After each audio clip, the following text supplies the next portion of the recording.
So we'll start now. Thanks. I hope I'm audible and visible now. I can hear you and see you. Thank you so much. So without any further ado, good day everyone. It gives me great pleasure to welcome you all to the third virtual international meditation competition hosted by Mediate Guru. I am honored to serve as an anchor for this event and excited to witness the exceptional display of meditation skills from participants all over the world. Mediation is a powerful tool in resolving disputes and finding mutually beneficial solutions. It requires patience, creativity, and effective communication. These qualities are essential in our global society as we face increasingly complex challenges that require cooperative solutions. Through this competition, we aim to promote and encourage the use of mediation as a preferred method of dispute resolution. The participants have undergone rigorous training and they will showcase their skills in mediating in a range of disputes. I'd like to extend a warm welcome to the esteemed trainer for this event, Miss Alix Povey. Ms. Alix is a well-known expert in mediation and has trained numerous professionals across the globe. Ms. Alix is the Chief Operating Officer at Resolution Chambers. She holds an LLM in International Commercial Law and Dispute Resolution and is very experienced in both mediation and arbitration, having worked in the field for over 14 years, including with major international legal education provider as well as international law firms. We are honored to have her as our trainer.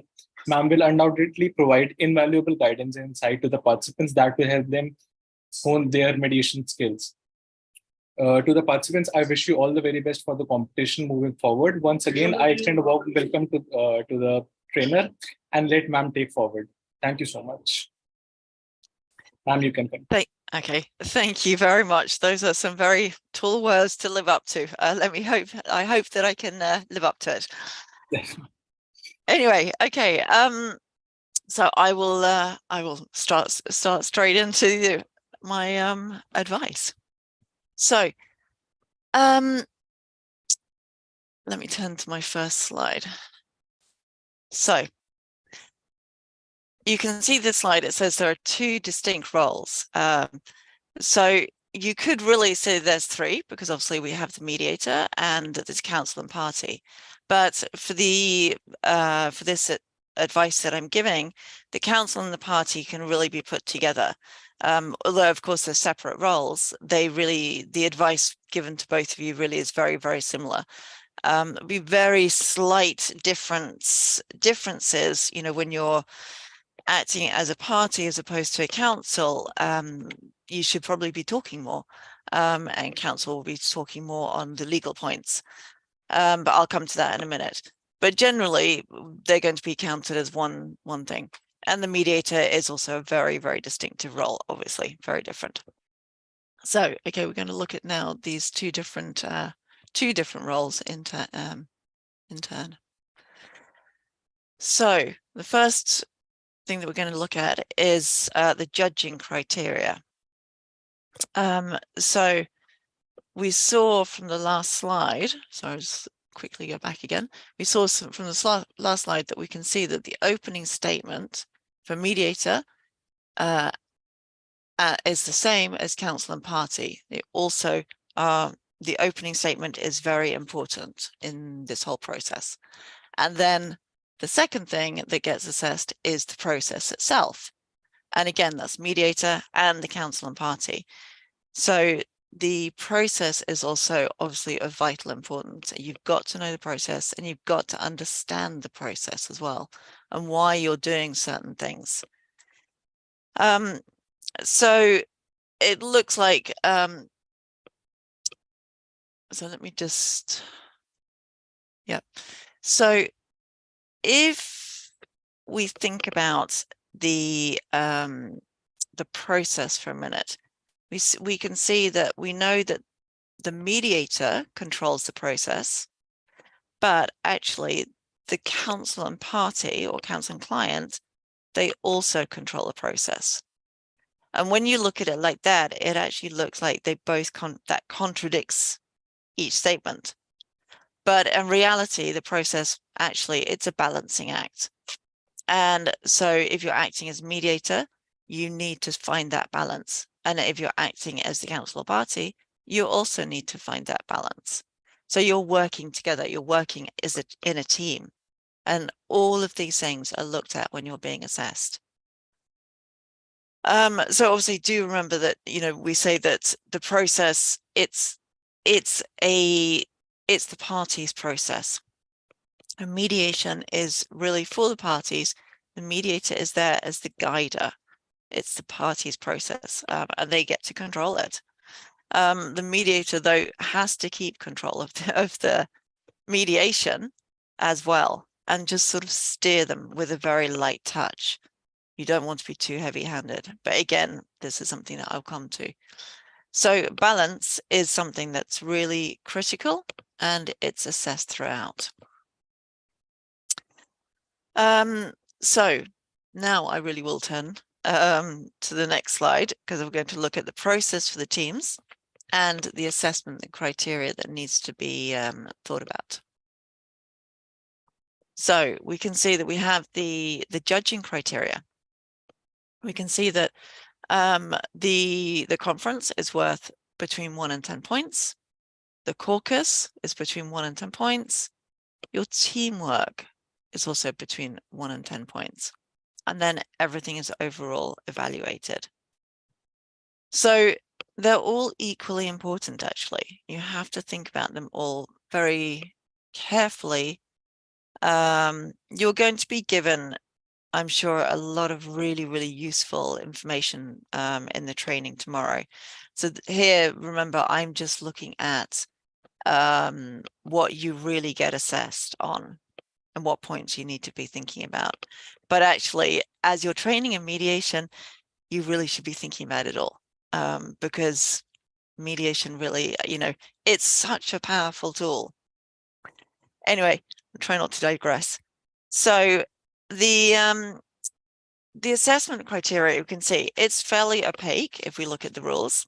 We can see that it tells us very clearly these different points that we can get for each different system, each different part of the process. But when we come down to the overall evaluation, we can see that this is not as clear. You may think, well, what are you evaluating overall? And that takes into account, you know, this undefined criteria. This undefined criteria is really what makes a good team. So, okay, we're going to look at that now, actually, in turn as well, and look at it very clearly, hopefully. By the way, if there's any questions, you can ask questions at the end. I'm happy to, I think you can type them into the chat and I can answer them for you.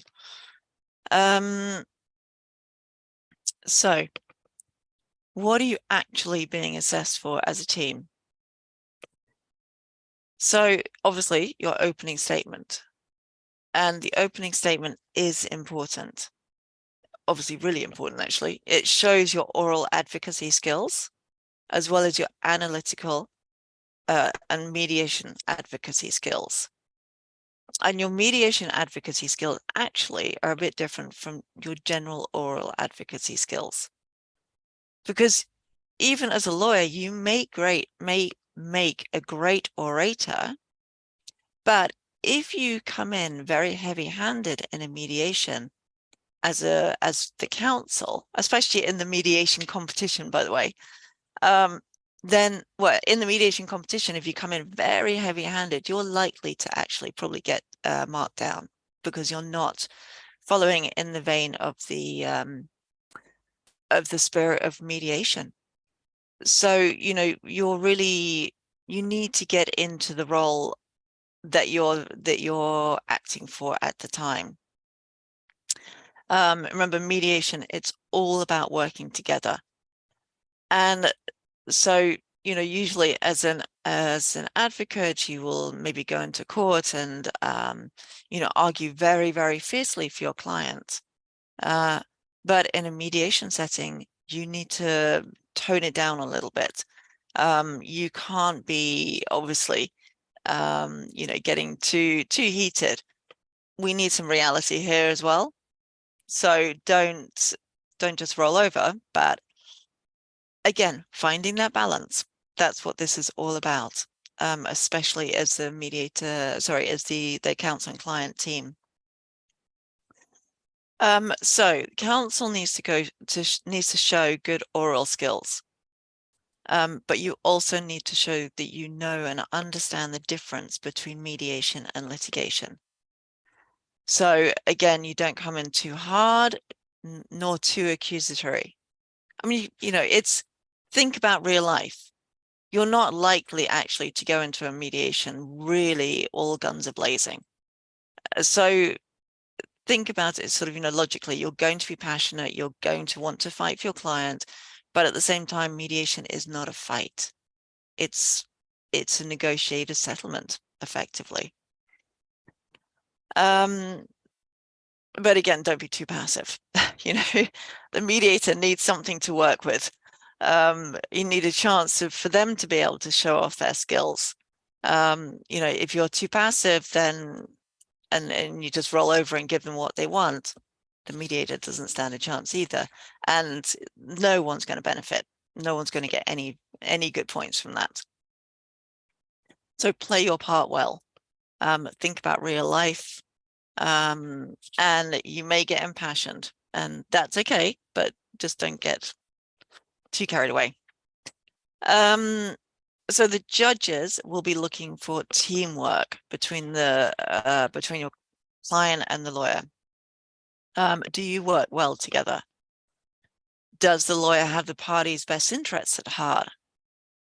Do they work within the framework?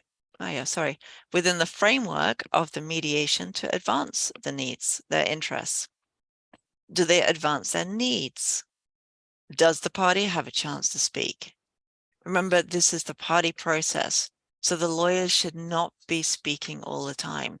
You can go in with your opening statement, and that's where you get to show your oral skills. But when you move through the process, actually, the client should be the one who's speaking. The counsel can be giving advice on the legal points, but the client should be the one that's speaking about the actual problem.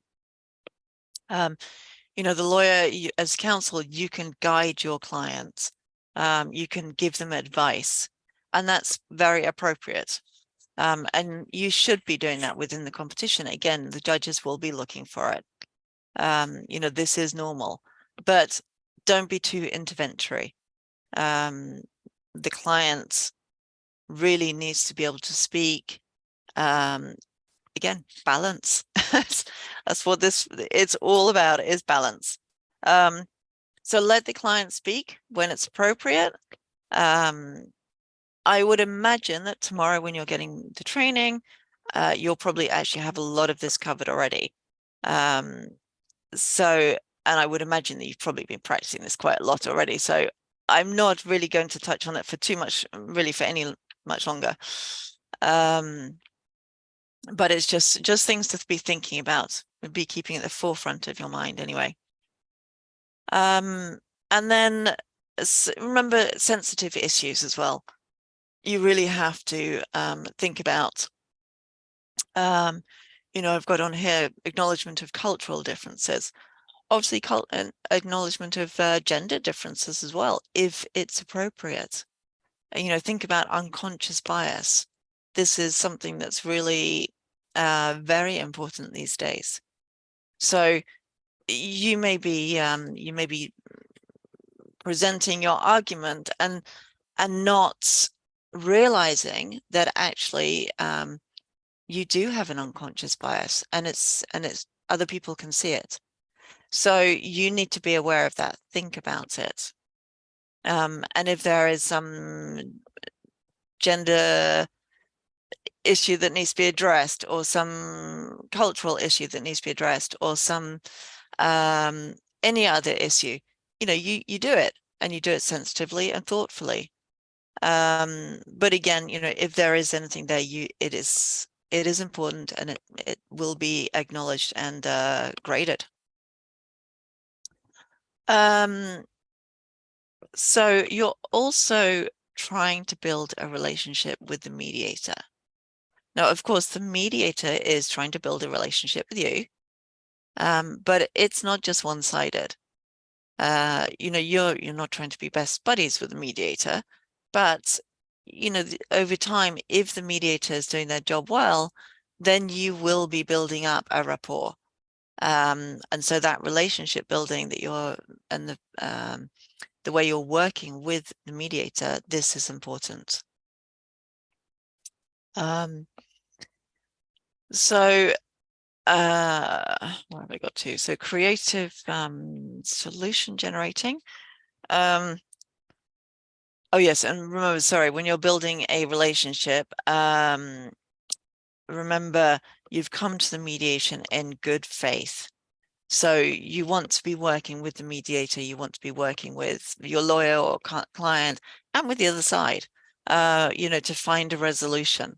So that relationship building, actually, it's not just building a relationship with the mediator, it's how you're working with the other team as well, how you're working together.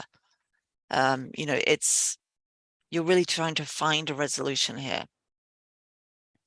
So that takes me on to my next point, the creative solution generation, is that you're working together, all of you, the mediator, your other team, and you're looking for creative solutions. Now, obviously, if you're the lawyer, you need to be looking out for your client as well, make sure their interests are protected. But again, it's the balance that you need to find. You know, creative solutions will be great, will be really useful, but not if they don't work, not if they're going to fall over. So, and again, coming back to the interaction with the mediator, this also touches on the building of the relationship. But when you're working with a mediator, you need to think about the right questions that you should be asking them. You know, when you, for example, if you're in a caucus, then you can be, it's most likely you're going to be giving them some confidential information. Now, at that point, you could be asking them when is appropriate to give that confidential information to the other side.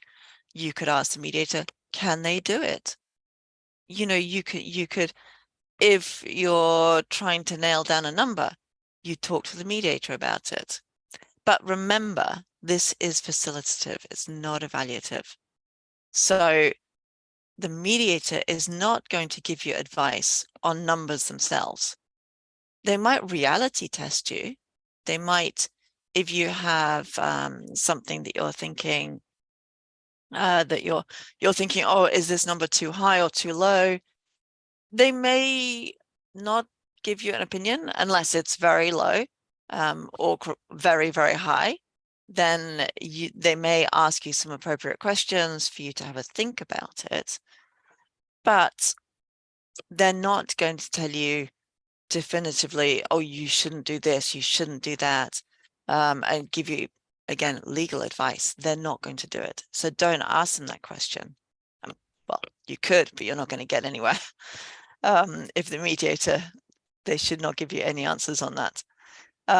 So remember, you can ask them about the process. You can ask them on advice how to work with the other side.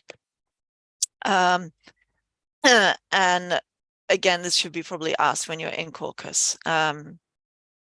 You could ask the mediator any ideas on the process, how to handle certain matters. So all of these are your interactions with the mediator. And if you show good knowledge of the process, an appropriate way of working with the mediator, then this also will be assessed in a positive light. So that's those points covered. Let's have a look at the next slide. So what is looked for from the counsel and party? So we talked about the opening statements, that addresses all the issues. Many of these points you'll see they're already on the previous slide, but this I'm just going to give a little bit more detail on many of the points because they are important. So your opening statement, obviously don't give away any confidential information here, but do make sure you're bringing out the right points and any that you really want to be addressed throughout the mediation. And again, this is a time where you're working and showing off your oral advocacy skills. So The next, so the assessors are also looking for how the party and council work on advancing their interests. Is it at the cost of the other side? Do they work with the other side to an extent, to the extent that a party or council might? But are they working with them to find a constructive solution? Do the party and council give appropriate suggestions? Do they work well in a team together? Do they work well with mediator, giving suggestions in the process? Do they actively listen to the other side? Or are they just giving lip service? Again, all of this will be looked at and considered. So do they work with a mediator and use them appropriately and actively? And these are really, really important points, which is why I've said them a number of times now, I suppose. So just be very aware of these when you're working, when you're in your mediation, because it will be how you settle your agreement as well as how you get more points, basically. But again, you're going to be getting many more details of this, I think, in your training tomorrow. So I'm just touching on things very, very lightly today. But again, if you have any questions, you're very welcome to ask. So that is the criteria that's looked at for the council and party. So I'm now going to turn to the judging criteria for the mediators. I'm going to spend more time on that because it's something that's probably easier to define. A mediator also has much more that they should be working on actually to be showcasing. So if you're acting as a mediator, then you really should be looking at these points very, very clearly to generate as many points as you can. And the team, actually, you can pick up some points from this as well, because it works both ways. The mediator needs to show all of these issues, but you can also work with the mediator for them to be shown. So, CD. Okay. So, the next is judging criteria for mediators. So, mediators have to be good communicators. This is going to be something that I'm going to be talking about a lot. But we can see we have an opening statement of the mediator.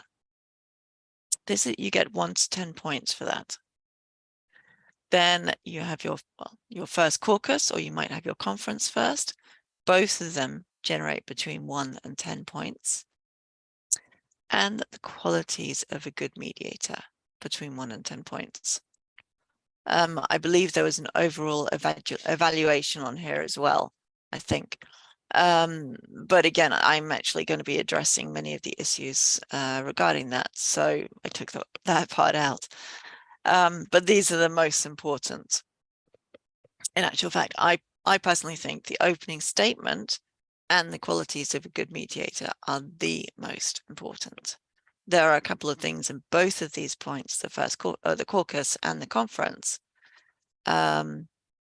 which do have importance, most definitely. Confidentiality, for example, of vital importance. But I'm going to spend the most time probably on the opening statement and the qualities. So, opening statement of the mediator brings us to think that, as we know, mediators must be good communicators. So we can see exactly first sentence, must be effective communicators. And I'm going to touch on that in a little bit more depth in a couple more slides. So I'll go over the other points first, but effectively, well, so let me come back to it actually in 1 minute.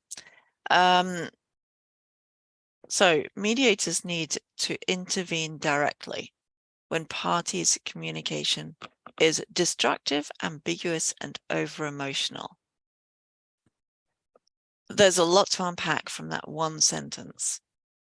So if you're in a mediation and the parties, the party or the council get very excited, they get very impassioned about what's happened, or very emotional about what's happened. There's no blanket rule as to what you do. You really, if you're acting as a mediator, you have to work it out yourself. If you've done training already, you will already know that there are tools that you have that can be used to everyone's advantage at this stage. If you haven't, then I presume you're going to be getting some of that in your masterclass tomorrow, but I will very lightly touch on it now. So if a party is, or if someone is getting over and emotional, sometimes it's good just to sort of sit back for a minute or two and just let them let it out. This can be very, very effective if it's in a caucus, because that's not going to damage the other side. The party then can get it out. They feel, and if you have been an effective mediator or effective communicator and you're practicing active listening, then that person is going to be feeling much more comfortable with you, and they're going to be feeling that they want to open up to you more. So they have just been emotional, they've let it out. Now, you don't though just sit back and just let them let it out and then you agree with them, because obviously that would be disastrous. They can let it out and you can acknowledge their emotion. You don't say, oh yes, that person was a ratbag, what a terrible thing to do. But you say, oh, I can see that you're frustrated. Something like that. So you remember, you're trying to remove the person from the problem. You need to separate it. So to do that, you certainly acknowledge someone's emotions, but you don't bring it back to the other side and say, oh yeah, weren't they terrible? Because that's not going to help anyone. That's just going to get them more emotional and then think that you're totally on their side, and then it all goes horribly wrong. So that's one way of handling it if a party does get over emotional. If a party gets over emotional in a joint session, it's best not to let them go for too long.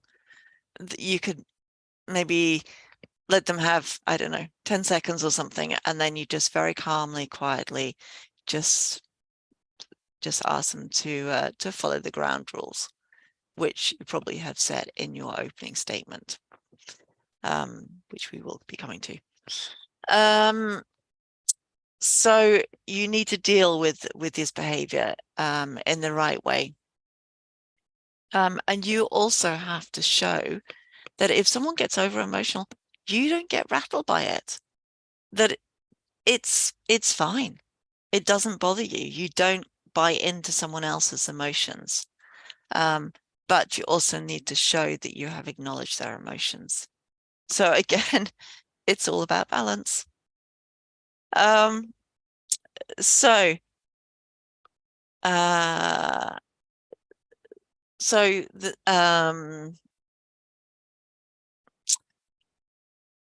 remember, when you can also coach a party, you can educate and coach a party, and when you do that, again, you don't want to be bulldozing them. You don't want to be pushing them in the direction that they don't want to be going in, or even maybe it is a direction they want to be going in, but you shouldn't be pushing them hard. You can steer them. You can give them the ideas. You can ask them open questions, let them get them there themselves. But remember, you need to be showing at this stage that you understand the process and that you can steer the parties effectively. And you can coach them how to communicate effectively. So again, you need to show that you understand the process, that you can effectively use the process to help the parties where they're going, where they want to go. And you have a good control of the process. Again, not too heavy-handed, but enough that your guidance will get them to where they need to get to. So if we have a look at this slide, we can see that we have a pie chart here with 3 different communication models, I suppose you can say. So the first one, the biggest slice of the pie, is body language. I'm going to give you a mitigating factor here in a minute, but then obviously we have verbal attitude. And lastly, the smallest is the content. Now, I'm aware that you're actually going to be mediating online. And this, by the way, this communication model goes for the mediator, the counsel, and the client. So all of you must keep this in mind when you're doing your mediations, because all of it will be assessed, it will be taken into account. You have to think about, so thinking about body language, for example, you know, are you closed off? Are you sat there with your arms up like this? Or are you sat like this? You know, if someone looks at you, especially online, and they think you're bored silly, or maybe you're listening and you're sitting like this with your eyes closed, how does everyone know that you're awake? They don't. So even though they can't see your body language, so if I'm sat here right now, I have my arms crossed, you can't tell. But I probably don't look as relaxed as I would be. So this is me without my arms crossed, you know, I'm sitting back a little bit. Possibly I look more approachable than if I'm sitting like this. I think that I possibly look a little bit aggressive, getting close and into the camera. You know, it's not a good look. So you want to be thinking about how you're coming across. Even online, it's really important. So you need to be setting your camera up early. You need to be having a look to see how much can you be seen, how much of your body can be seen. You know, is the camera far enough away that they can see, that the mediator on the other side can see all of your table? Can they see? And so you need to then respond accordingly as to what can be seen, and think really, really carefully about what how you're sitting, and also this isn't body language, but it is important in these settings. You need to think also about you know, what's behind you. Now I know that we're all really, really, really used to online stuff by now, so but one thing that I learned through the pandemic, and you probably learned it as well, but I'm just going to reiterate it just in case. Be really, really careful about if you have any books, for example, behind you. You might be sitting in a library and there's a book behind you and it's, I don't know, gosh, it could be on anything. I don't know, the law of Hong Kong. Is this going to be distracting to someone? Are they going to be sitting there looking at it with their head on the side going, what does that say? Oh, can I work that out? You know, you don't want distractions behind you. Now, obviously you can't clear everything, but you do need to keep it in mind.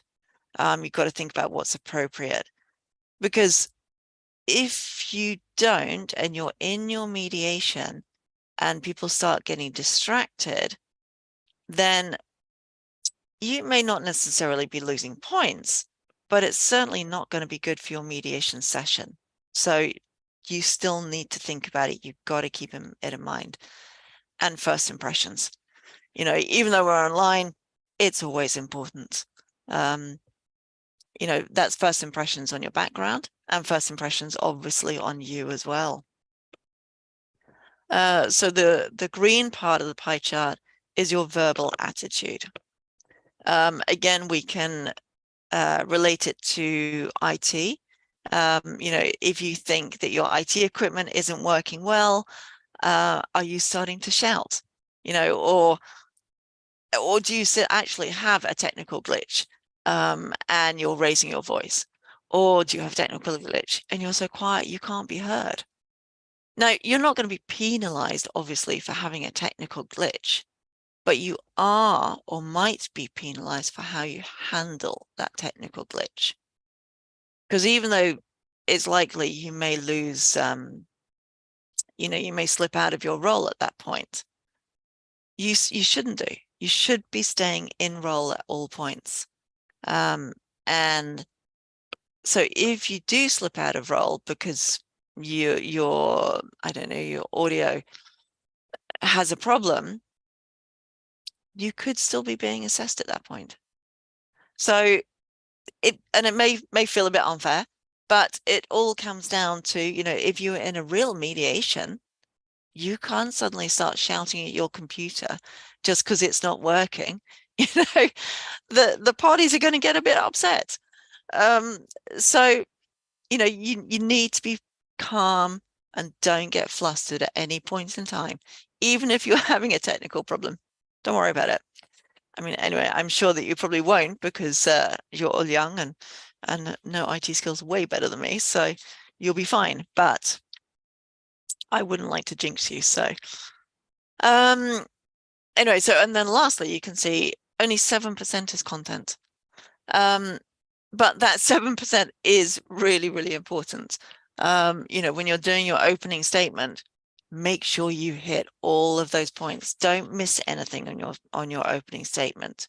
You know, you'll, again, if you haven't been given the points that you need to be addressing in your opening statement, I would imagine that you'll get them tomorrow. I'm sure you must have it all written already and practiced.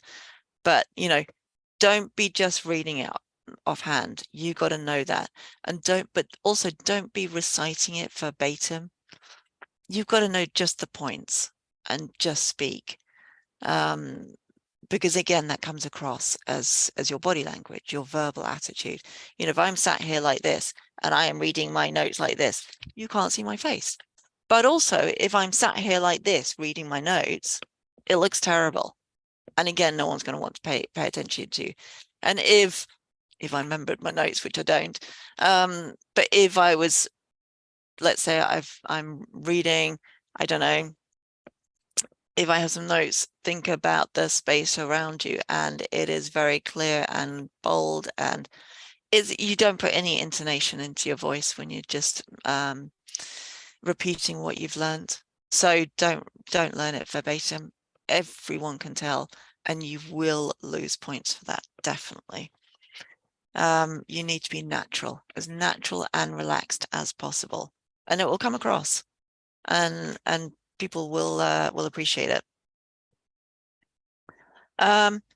So I'm going to zoom along a little bit faster now because I'm actually going a lot slower than I expected. Talking too much, obviously. So next points. What makes a good communicator? Excuse me. Sorry. So as we've touched on, that your verbal and your non-verbal skills are really important. You know, again, the non-verbal skills are equally, or if not more important, probably equal, as your verbal skills. Make sure that you're coming across right. As I say, sitting myself back because I've just realized I've put myself way too close to the camera. You see, it makes me stop to think too. So effective listening. effective listening is obviously vital. And it's, it's beyond just listening, right? You don't just sit and listen. When you're listening, you need to be asking questions, not interrupting to ask questions, but you can be making notes.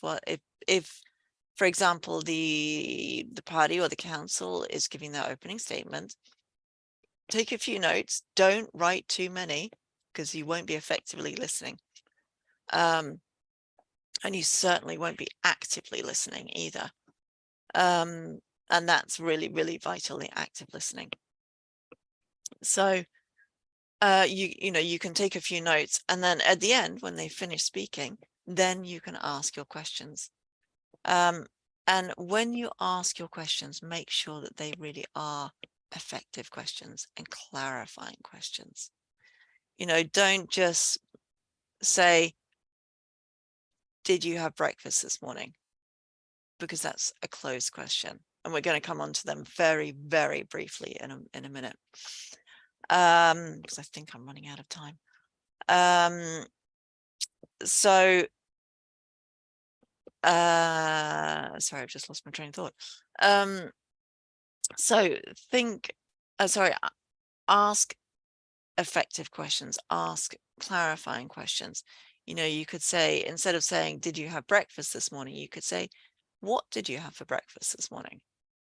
And then they can't answer just a yes, no question. They're going to be giving you a bit more information, even if it's just toast and coffee. It still opens it up a little bit more, and it clarifies things as well. And it shows also that, if you're really asking the right questions, and if they're clarifying questions and they're open questions, that you really listen to what was told you. And again, you're building your rapport well with the client and teams. And so that actually is really, really important. And so when people are speaking to you, when they're giving you their opening, or even if they're just having a conversation, actually, you can summarize what they've said to you. And that gives you a really good chance to reframe what they've said. So if someone's come in and they've said, oh, that Bob, he, I don't know, that Bob, he was really mean today. He took all the coffee. Then you could reframe that and say, oh, I understand that there was no coffee. Actually, that wouldn't be a good example. You can reframe it anyway and take out the negativity from the statement. And you could say, gosh, I've dug myself into a hole here. You could say, it would appear that the coffee was all used today. Or the coffee was finished today, let's say, by 10 o'clock. You take out the accusatory tone. You don't necessarily have to mention it's Bob. The parties might want you to start pointing fingers. Again, you don't want to do that. So this is your chance. And again, you will be assessed on reframing, summarizing, clarifying questions, effective listening, effective questioning. All of that, it's really, really important stuff. So effective listening, it indicates the mediator is really comprehending what is being said to them and the feelings that are being put across. So, very often people speak, and it's not just the words that they're trying to communicate.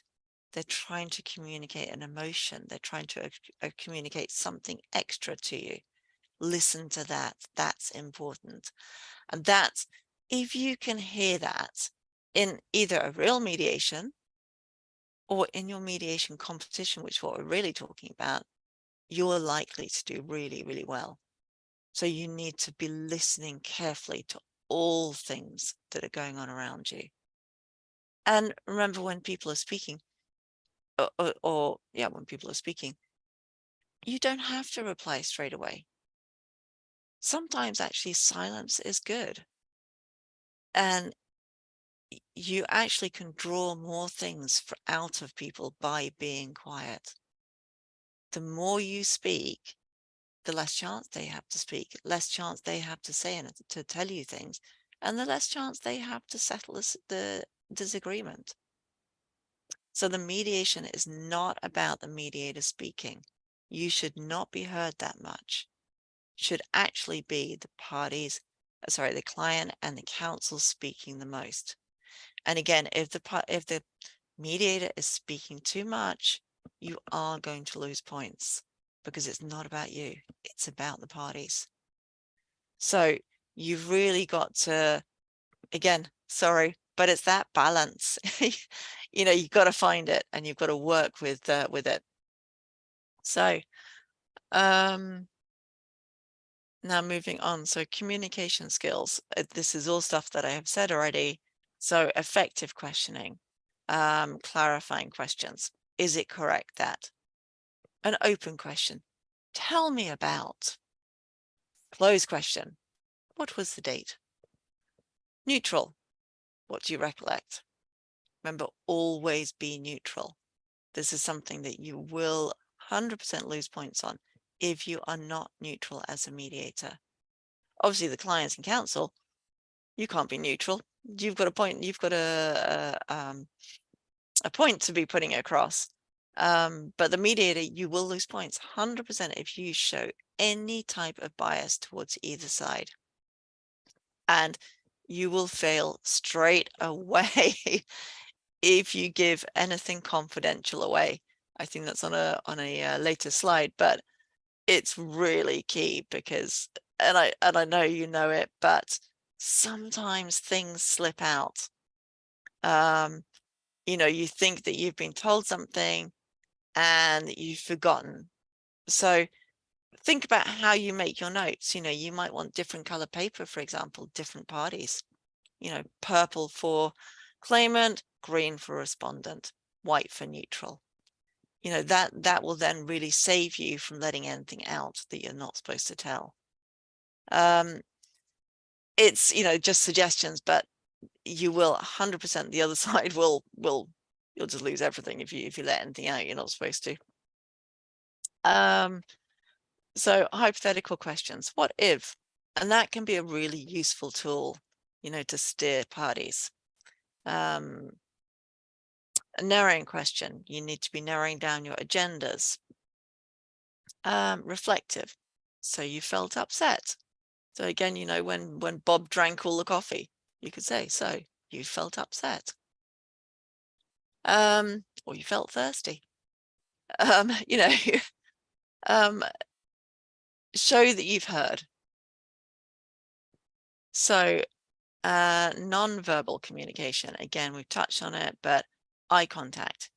It's hard during a online mediation or anything online.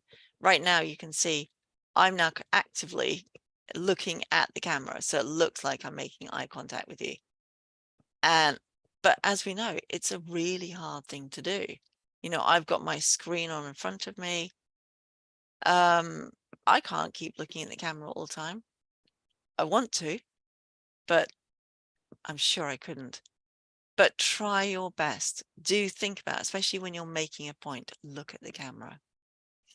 Now, body posture. So we have a thing called SOLA, which I'll quickly jump to the next slide so you can see it. So this is squarely face the party like this. Okay, if you're sitting like this, again, people don't feel heard. So squarely face the party. Adopt an open posture. Remember, like we spoke about, arms crossed or not. Lean toward the party at times. Again, we don't want to be like this all the time, and we don't want to be like this all the time. Move as appropriate. Eye contact. Again, what I've just said. And relax. Really, really important. So your gestures. Again, it's a really hard thing to do online. But if you're sitting as the client and party, actually you can use your gestures appropriately and you can get more points by it because you're bringing in, you're showing your teamwork. You know, if you're working together with your counsel, for example, you talk to them, you ask them questions, you know, you could be, or they could be pointing to things, you know, on your notes for you to look at when people are speaking. You know, you're bringing each other into the situation and acknowledging the other's part of the process. So again, this will get you points. Be genuine. You know, you fake it, no one's going to believe you. And that goes for, you know, obviously real life, we get it, but it's the same here as well. You know, you've really got to believe your argument. Or at least, well, I just try to believe it, you know, be genuine about it. The judges, they want to feel like they're really listening to something that's important. You know, everyone understands that you're still students, you're still learning, and this is competition. And it's not real life, we get it, 100%. But you can still be genuine. And again, as I touched on earlier, think about your environment. So that was our solar. So what is actually being assessed for the mediator? Again, your opening statement, vital, vital, vital. Acknowledging and addressing power imbalance. Again, if you miss that point, you're going to lose points. You know, if there's a power imbalance in the between the two sides, it will be obvious to everyone. And if you don't address it or do something about it, you're showing that you don't work in the process well. So you're not going to generate more points and you may well lose some. Cultural differences, same as we spoke about earlier. Being aware of and acting according to in relation to unconscious bias. I'm sure you've all heard a lot about it, even though I touched on it. Creative solution generation, interaction with the parties, a degree of confidentiality of the process. And again, that's what I spoke about very vehemently earlier. You know, you've got to remind the parties that this is a confidential process, confidential on two levels. One, because it's mediation, and you know, mediations are always confidential, but also everything that's produced here is without prejudice. So remember to hit those points. Show your independence and neutrality. Speak about it, especially in your opening statement. Think about the extent and the nature of your interventions. If you are too interventory, you're going to lose points. If you're not enough, you're probably going to lose points. Balance. So what to focus on during your opening, you've got to think about what you're trying to achieve. So you need to establish the party's confidence in you and the process. You need to build rapport. You need to get across the principles and the process, the fact that it's voluntary, self-determined, confidential, without prejudice. You need to show your knowledge, again, and showing your impartiality and no conflict of interest. Explain the process, ground rules, get the party's commitment, ask them about if they have appropriate authority. Again, you will be assessed on the content of your opening statement. Make sure you get it right. So items to be aware of, avoid value judgments. Again, it's your neutrality. Don't act as an advocate or compromise your neutrality in any way. Again, active listening, summarize, take time to explain the process. And most important, focus on the problem, not the people. Again, you will lose points if you don't.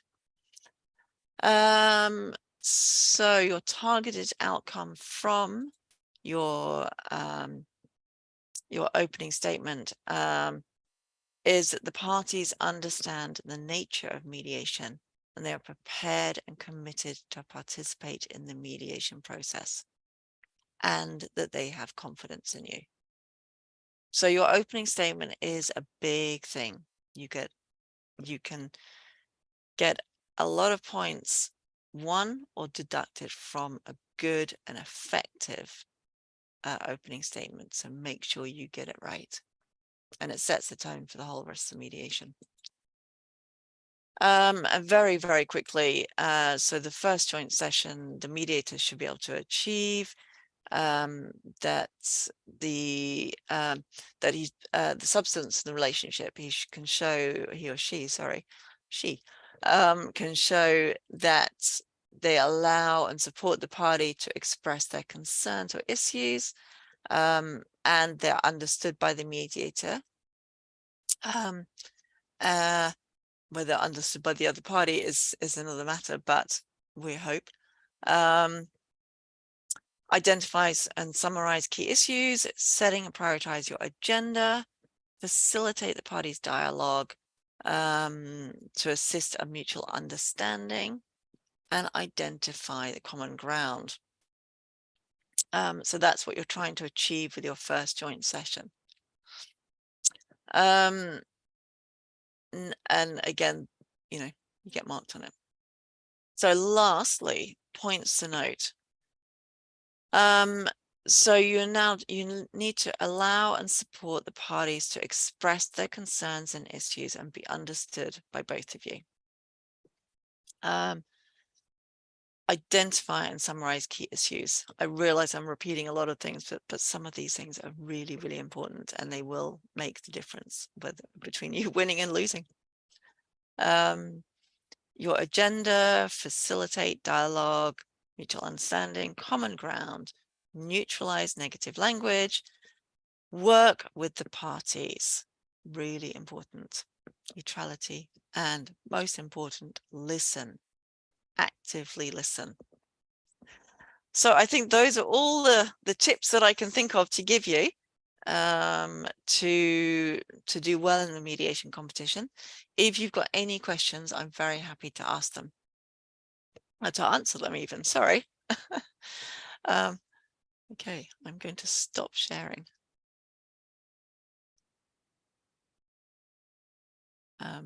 Param?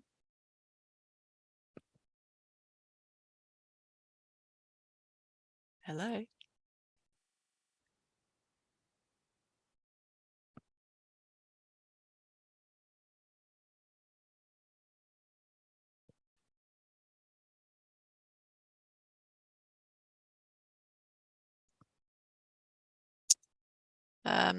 So if anyone's got any questions, I don't know if you can actually get them through to us. I'll wait a few minutes anyway.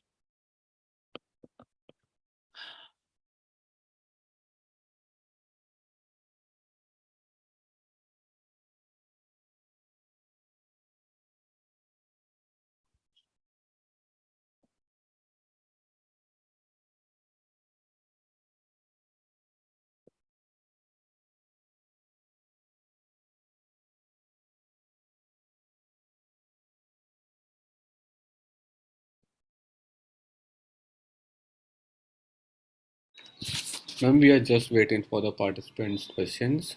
Just give us a Okay. minute or two. Okay, thanks.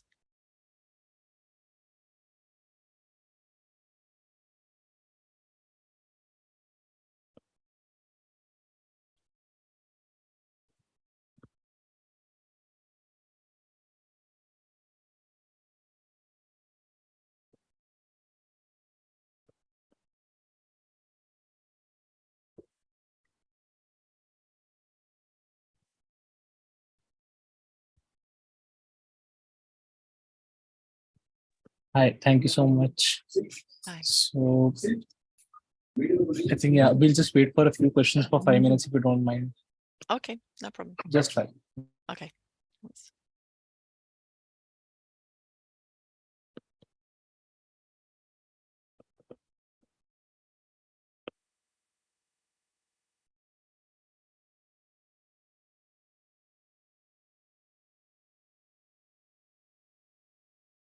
So, ma'am, the first question that we have is, who has to propose the creative solution, the client or the counsel? Well, either can actually. It doesn't have to be, it's not fixed either. I would say that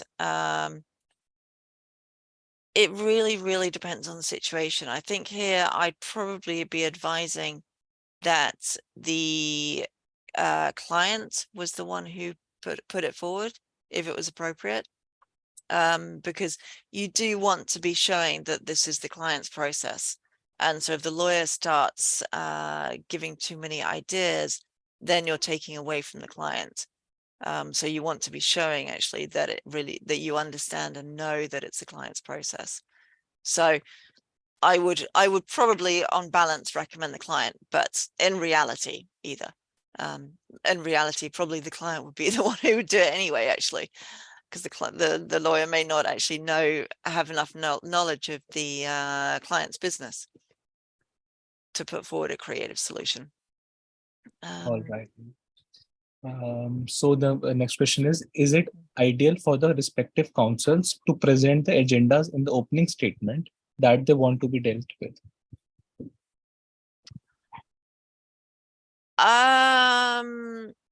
I wouldn't, it depends on how you're going to be putting it. I wouldn't put in your opening statement, and I want to put on the agenda these items. I would probably have them as points in my opening statement, but then after that you come to your agenda setting, and that's when the mediator will ask you, what do you want to put on the board? What do you want to put on the agenda? And that's when you should be then saying, okay, these are the points I want to address.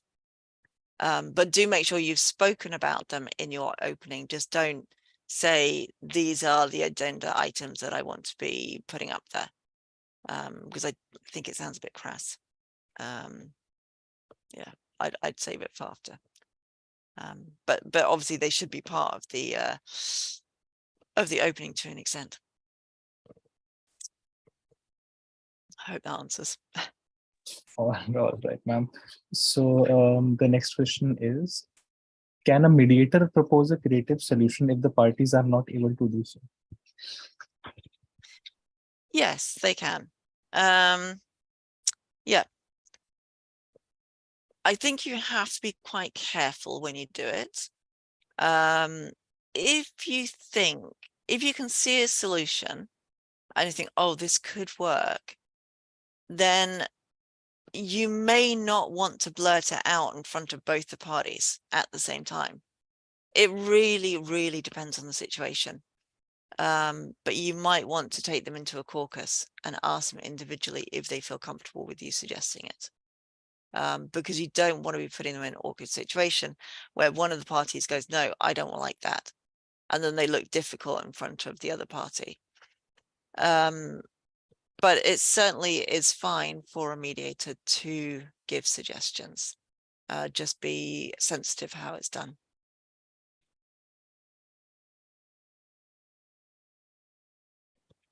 Because again, it's facilitative, remember. And if you're giving a suggestion, it could be too evaluative, but you could put it forward as a hypothetical.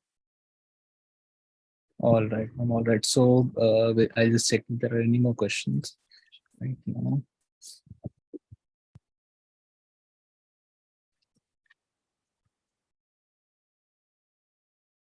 So I think that's it.